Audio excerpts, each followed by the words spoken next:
Hello, and welcome to Tech Idea. Here we make tutorials on topics that might help you in one way or the other, and we have an interesting topic today.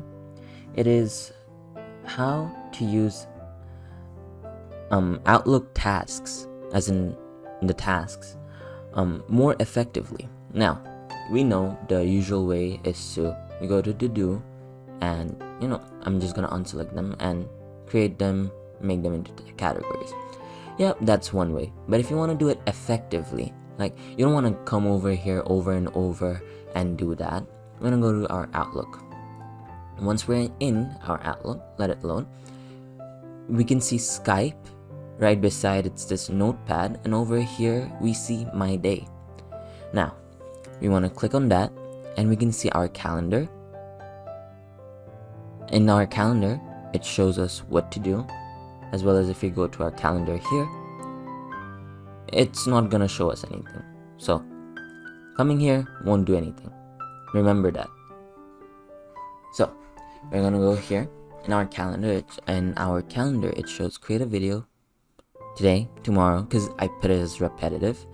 And in our to-do, we can see editing, create a video, and this is for tomorrow. And I can add a new task if I want.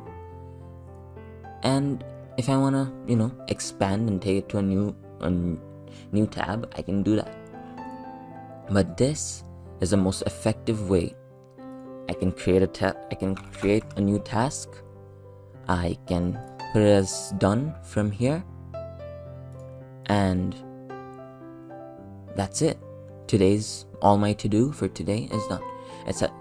This option or this tab makes the taskbar or Outlook tasks more effective, because we don't have to open up a new browser, do everything manually. Over here, yeah, we get a lot more options, but if you're in a time crunch and you just want to get through everything faster, this is the best way to do it.